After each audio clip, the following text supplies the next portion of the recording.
नमस्कार, आप देख रहे हैं के न्यूज इंडिया। मैं हूं आपके साथ तन्वी सक्सेना। रुक करते हैं खबरों का और खबर देहरादून से है, जहां उत्तराखंड विधानसभा का बजट सत्र मंगलवार को राज्यपाल लेफ्टिनेंट जनरल गुरमीत सिंह के अभिभाषण से शुरू हो गया। अभिभाषण शुरू होते ही विपक्षी कांग्रेस विधायकों ने सत्र अवधि बढ़ाने के लिए नारेबाजी शुरू कर दी और वेल में आ गए। कांग्रेस के तमाम विधायकों ने राज्यपाल के अभिभाषण के दौरान नारेबाजी की और सत्र की अवधि को लेकर सरकार के खिलाफ विरोध दर्ज कराया। स्थिति गर्म होते देख मुख्यमंत्री पुष्कर सिंह धामी को हस्तक्षेप करना पड़ा, जबकि नेता प्रतिपक्ष यशपाल आर्य ने मदन बिष्ट को शांत कराया। इस मध्य राज्यपाल का अभिभाषण जारी रहा। राज्यपाल के अभिभाषण के बाद उस पर चर्चा और धन्यवाद प्रस्ताव हुआ। आपको बता दें, 20 फरवरी को वित्त मंत्री प्रेमचंद्र अग्रवाल दोपहर करीब 12:30 बजे प्रदेश सरकार का वित्तीय वर्ष 2025-26 का आम बजट पेश करेंगे। पहली बार सत्र ई विधानसभा में हो रहा है।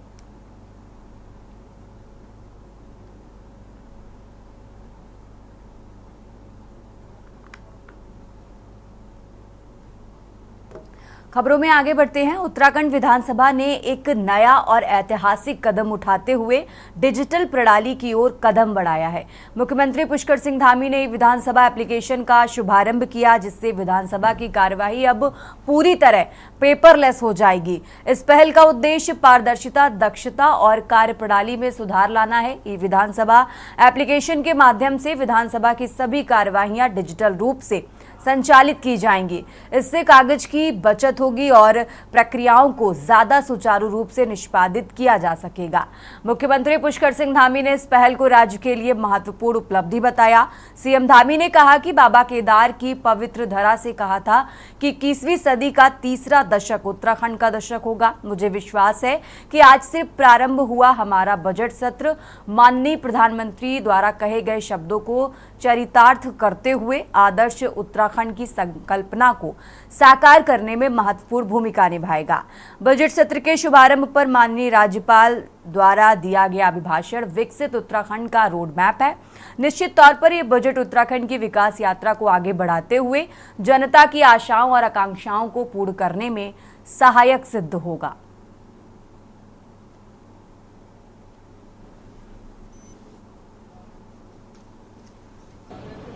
बजट सत्र का शुभारंभ हुआ है और माननीय राज्यपाल महोदय के अभिभाषण से इस बजट सत्र की शुरुआत हुई है। राज्यपाल महोदय का अभिभाषण हमारी सरकार का रोड मैप है और जो भी वक्तव्य आज जो भी भाषण माननीय राज्यपाल महोदय ने दिया है उसको रोड मैप मानकर उसको आगे के लिए करने वाले कामों की प्राथमिकता में रखकर हमारी सरकार उस पर आगे बढ़ेगी। और ये जो वर्ष है, हम सभी जानते हैं कि उत्तराखंड राज्य का ये 25वां वर्ष है, रजत जयंती वर्ष है और इस रजत जयंती वर्ष को सरकार राज्य को समर्पित करते हुए नवाचारों को लेकर आगे बढ़ेगी, एक संकल्प के साथ आगे बढ़ेगी।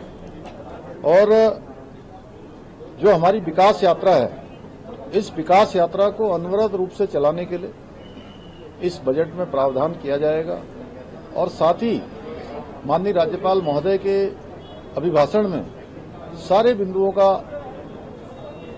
उल्लेख किया गया है। हमारी सरकार उसको पूरा करने के लिए और हमारे प्रधानमंत्री जी ने जो बाबा केदार की भूमि से ये उद्घोष किया था, उनके मुंह से निकले हुए शब्द कि इस सदी का तीसरा दशक उत्तराखंड का होगा, उनके उन शब्दों को साकार करने के लिए हमारी सरकार पूरे प्राणों प्रण के साथ काम करेगी और हर दृष्टि से उत्तराखंड आगे बढ़े।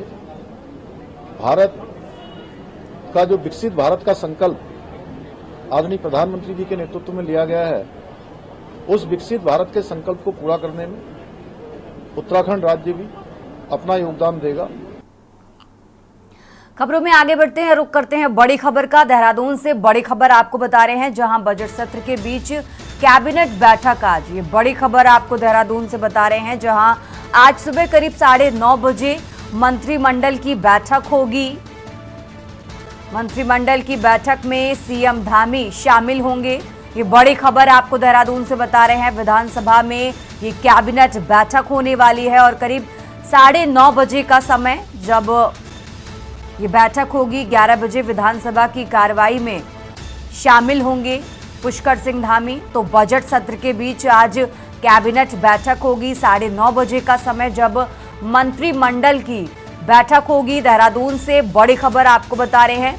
मंत्रिमंडल की बैठक में मुख्यमंत्री पुष्कर सिंह धामी शामिल होंगे, जिसके बाद 11 बजे विधानसभा की कार्रवाई में शामिल होंगे मुख्यमंत्री पुष्कर सिंह धामी।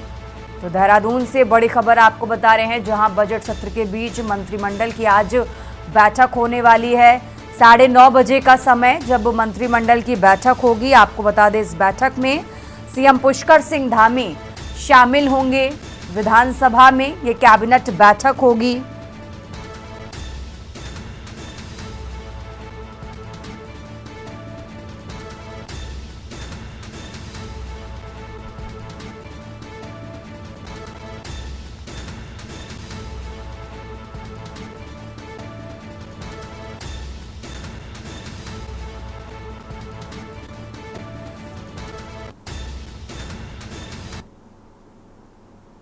और चलिए खबरों में आगे बढ़ते हैं। उत्तराखंड विधानसभा के बजट सत्र के दौरान समान नागरिक संहिता का मुद्दा गर्मा गया।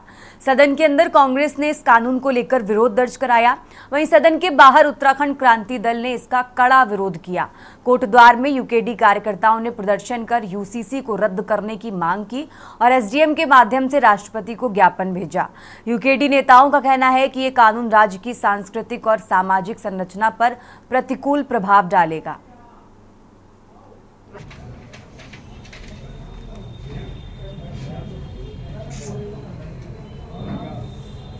नंबर 1 लिव इन रिलेशन, किसी कानून को उन्होंने भी स्वीकृति दी है। उसमें उत्तराखंड की सरकार ने भारत के राष्ट्रपति को गुमराह किया और उसमें पार्ट 3 में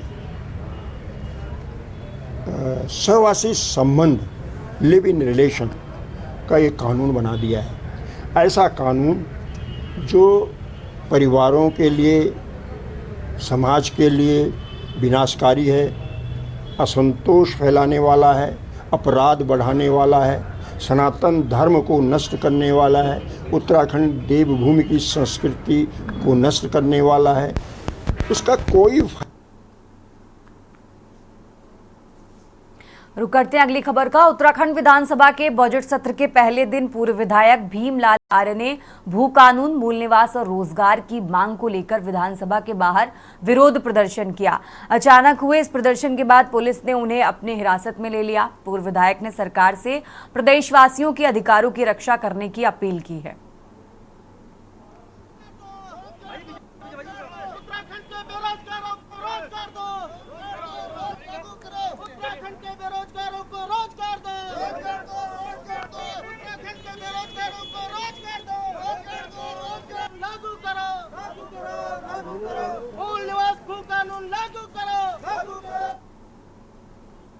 और अब खबर रुड़की से है, जहां रुड़की के नगर निगम सभागार में आयोजित तहसील दिवस में कुल 34 शिकायतें दर्ज की गईं, जिनमें से अधिकांश का मौके पर ही समाधान हो गया। जिलाधिकारी हरिद्वार कमेंद्र सिंह ने जन साधारण की समस्याओं को गंभीरता से सुना और संबंधित विभागों को तुरंत कार्रवाई के निर्देश दिए।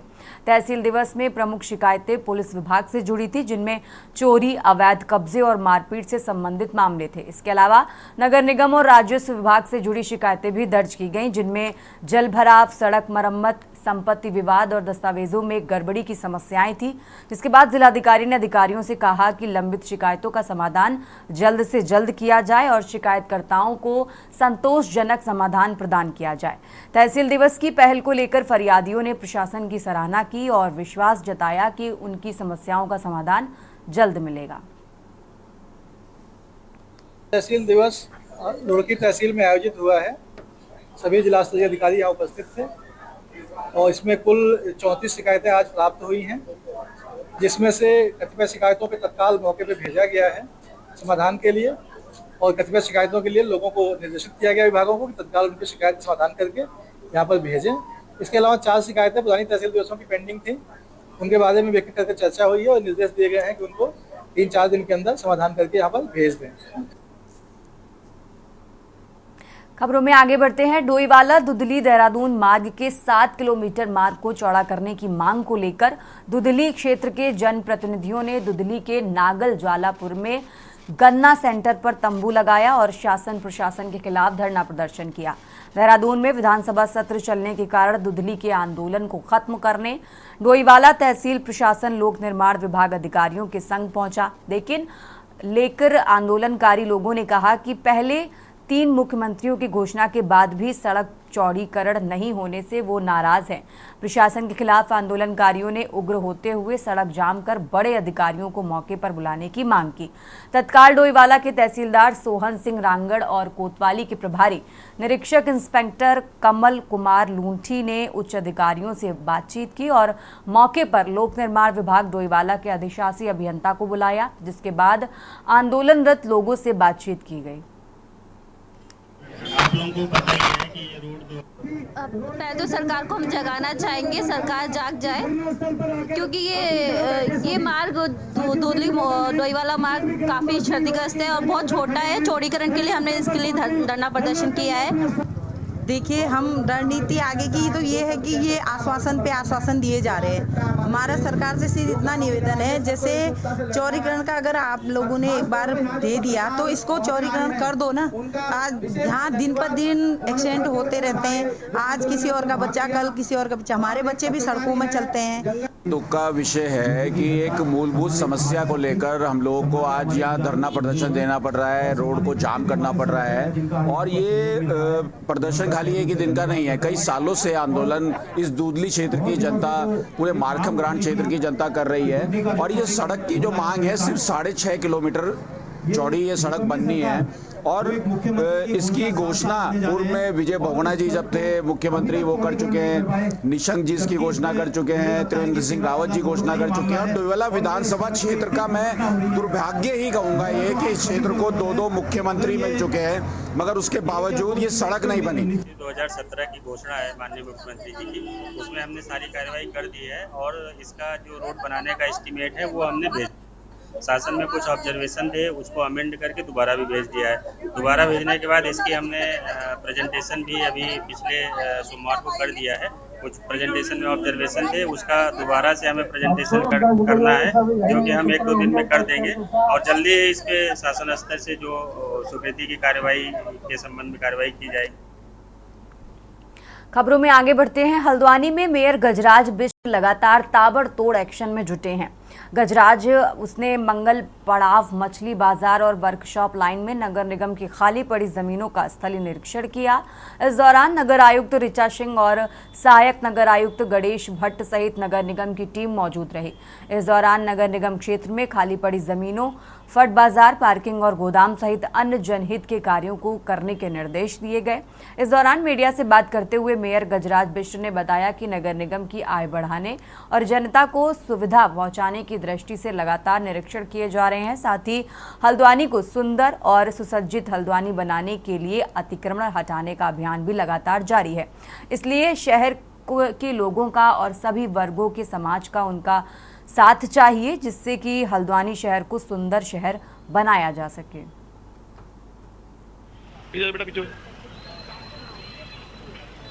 मैं दोनों तरफ सोच रहा हूँ, जनता की तरफ भी और निगम की तरफ भी।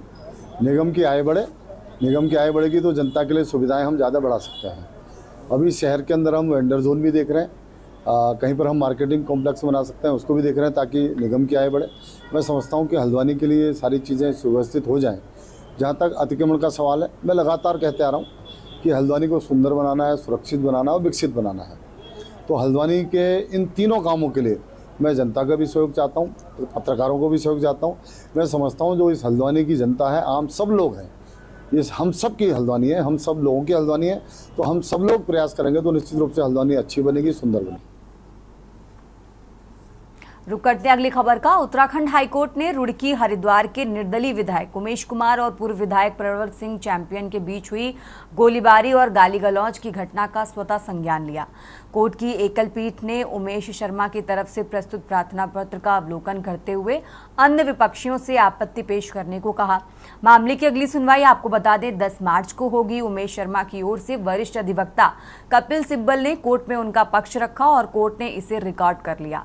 कोर्ट ने इस घटना को देवभूमि की छवि के लिए शर्मनाक करार दिया है और कहा कि ये घटना राष्ट्रीय चैनलों और समाचार पत्रों में सुर्खियां बनी है, जिससे राज्य की छवि को नुकसान हुआ। इसके साथ ही कोर्ट ने राज्य सरकार से इस मामले पर अपनी आपत्ति भी मांगी।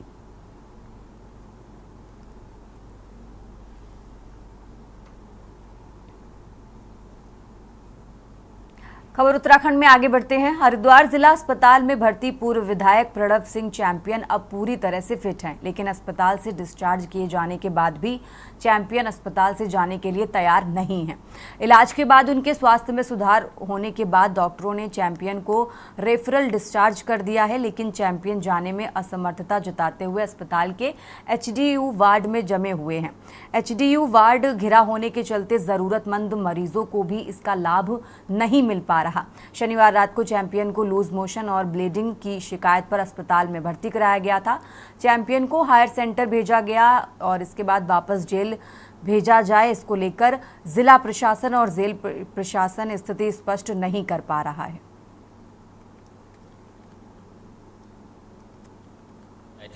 तो उनको लूज मोशन की शिकायत थी और लेटरिन में खून आने की शिकायत भी थी। कुछ कंप्लेंट चेस्ट में भी कंजेशन की थी, तो उन सब के लिए उनको एडमिट किया गया, ट्रीटमेंट किया गया।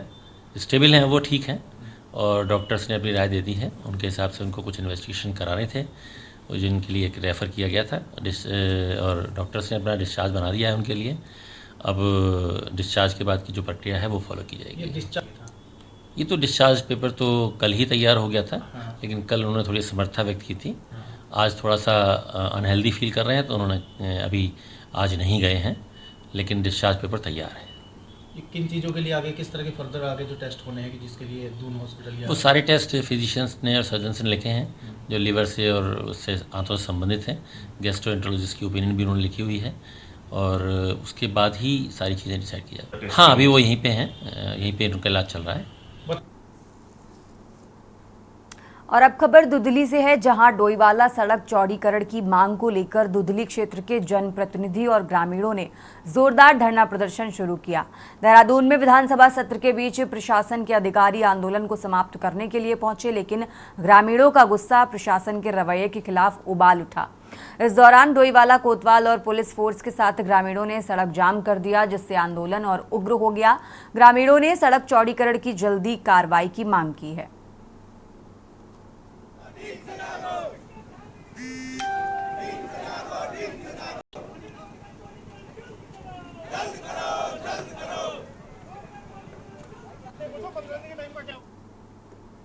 और अब खबर रामनगर से है, जहां जल निगम के खिलाफ ग्राम विकास संघर्ष समिति के तहत दर्जनों ग्रामीणों ने जल निगम कार्यालय में प्रदर्शन किया और नारेबाजी करते हुए धरना दिया। समिति के अध्यक्ष एस लाल ने बताया कि कुछ साल पहले ग्राम कालू सिद्ध नई बस्ती एवं नई बस्ती बूछड़ी क्षेत्र में जल जीवन मिशन योजना के तहत पाइपलाइन बिछाने का काम शुरू किया गया था, लेकिन अधिकारियों की लापरवाही के कारण ये योजना पूरी नहीं हो पाई। उन्होंने कहा कि प्रधानमंत्री नरेंद्र मोदी के हर घर जल हर घर नल के अभियान के नारे को विभाग के अधिकारी पलीता लगा रहे हैं, क्योंकि यहाँ के ग्रामीणों ने को पानी की समस्या का सामना करना पड़ रहा है। खासकर कालू सिद्ध नई बस्ती में बच्चों वाले स्कूल में पानी की सुविधा तक नहीं दी गई। वहीं दूसरी नई बस्ती में कुछ घरों को पानी की लाइन दी गई है, लेकिन अन्य ग्रामीणों को इससे वंचित रखा गया। गर्मियों में पानी की कमी का खतरा बढ़ने के कारण ग्रामीणों ने 1 महीने का समय दिया और मांग पूरी न होने पर उग्र आंदोलन की चेतावनी दी है। जल निगम होश में आओ। हमारी पुछड़ी पेयजल योजना JJM जल जीवन मिशन के तहत जिसका निर्माण हो रहा है, उसमें ये था कि आपकी पुछड़ी नई बस्ती, कालू सिद्ध नई बस्ती और उसके आसपास के जितने गांव हैं उसकी सर्वे की गई थी विभाग द्वारा। पूरी सर्वे है, उसमें हर घर में जाकर के परिवार में जितने सदस्य हैं, महिला पुरुष, उनकी तमाम सर्वे हुई है और सर्वे की टीम भी बाहर से आई थी। बल्कि तो 2 करोड़ की समथिंग की योजना है। उसमें जो विभाग ने काम किया है तो उसमें आपके कालुसिद्ध नई बस्ती को पूरी तरीके से इन्होंने नेगलेक्ट कर दिया।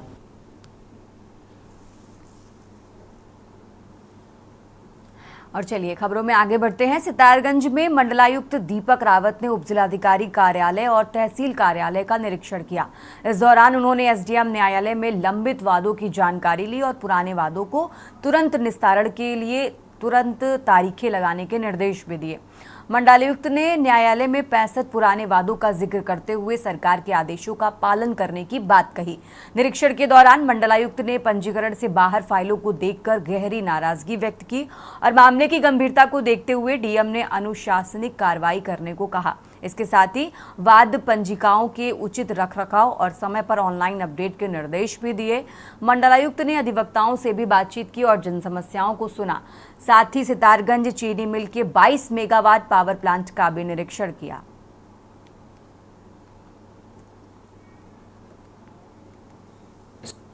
जो मैंने आज जो एसडीएम कोर्ट है उसका इंस्पेक्शन किया है, इसमें माननीय मुख्यमंत्री जी के निर्देश हैं और परिषद की ओर से निर्देश हैं कि जो मामले चल रहे हैं कोर्ट में, अलग अलग मामले चलते हैं, पब्लिक आती है, यहाँ पे अपील्स होती हैं, डायरेक्ट केसेस आते हैं, तो हर कोई ये चाहता है कि जल्दी उसको न्याय मिलना चाहिए, निस्तारण जल्दी होना चाहिए। तो पहले तो मैं ये देखने आया था कि जो पुराने मामले चल रहे हैं उसमें किस प्रकार से कार्रवाई की जा रही है। तो यहाँ पे मैंने देखा कि लगभग 65 मामले थे जो 3 वर्ष से ज़्यादा पुराने हैं। तो उसमें जो पीठासीन अधिकारी हैं उनको विशेष ध्यान देने की आवश्यकता है और उसमें अनावश्यक विलंब बिल्कुल नहीं होना चाहिए। और अब खबर देहरादून से है, जहां अक्सर महिलाओं के साथ पैसों को कई गुना बढ़ाने का झांसा देकर धोखाधड़ी के मामले सामने आ रहे हैं। ये गिरोह अब देहरादून में भी अपने पैर पसार रहा है, जिसमें ऋषिकेश, डोईवाला व अन्य क्षेत्रों में ऐसा ही मामला देखने को मिला है, जिसमें कई महिलाओं को पैसा लगाकर 2 गुना मुनाफा कमाने का झांसा दिया गया, जिसको लेकर पीड़ित महिलाओं ने बताया कि न सिर्फ उनसे पैसे लिए गए बल्कि जब उनके द्वारा रकम वापस मांगी गई तो उनको धमकाया भी गया। फिलहाल धोखाधड़ी के इन मामलों में पुलिस ने एक्शन लेना शुरू कर दिया है। ऋषिकेश, जॉलीग्रांट और डोईवाला क्षेत्र की हैं, वो कुछ महिलाएं यहाँ पर आई थी। उनका ये कहना था कि एक वैदिक कंपनी के नाम से उन्होंने कहीं पर इन्वेस्ट किया था और वो जो कंपनी है उसके जो एजेंट्स हैं वो पैसे देने से मना कर रहे हैं। इस संबंध में इनके द्वारा शिकायत की गई है और इसमें जांच के बाद जो भी अग्रिम कार्रवाई है वो की जाएगी। ये एक कंपनी वैदिक कंपनी है, ये हमारे घर पे आते हैं, हमें प्लान बताते हैं कि पहले आप 6000 लगाओ। तो हमने बोला कि हमारे पास नहीं, वो करके दीदी बस आपको 6000 लगाने। फिर ये हमसे 6000 ले लेते हैं। फिर ये बाद में बोलते दीदी ऐसे करो आप डबल पैसे लगाओ, आपको डबल पैसा मिलेगा। मैंने कहा दीदी हमारे पास तो है नहीं पैसे। वो कह भाई तुम्हारे पास गोल्ड तो हो गई। मैंने कहा गोल्ड है पर मैंने कहा इतना भी नहीं है जो हम रखें। तो उन्होंने हमारे गले में मंगलसूत्र देखा, तो उनको दीदी इसको गिरवी रख के वैसे भी क्या करोगे, तुम्हारे पति तुम्हारा सपोर्ट नहीं करते, ऐसे तो कह के ये हमें वहाँ IIFL बैंक में ले जाते हैं, वहाँ हमारा गोल्ड लोन करवा लेते हैं। और सर कंपनी वाले आए हमारे यहाँ, एक लड़की के थ्रू आए हैं, वो लड़की जान पहचान वाले हैं हमारे लच्छे वाले के, तो उसके थ्रू आए हमारे यहाँ। तो इतने आंसू आया। उन्होंने कहा कि कंपनी वैदिक है, एक बहुत प्रॉपर्टी देती है, मतलब उन्होंने लालच दिया हमें कि पहले 6000 से करो, फिर 6000 से फिर 1,38,000 से 1,38,000 लिया उन्होंने मुझसे कैश। फिर दूसरे दिन आते हैं, फिर बोलते हैं कि अगर कुछ और पैसे, अगर कुछ और लगाना है तो गिरवी रखो गहने। खबर उत्तराखंड में फिलहाल इतना ही। आप देखते रहिए के न्यूज इंडिया। आप देख रहे हैं के न्यूज, खबरों का सारथी।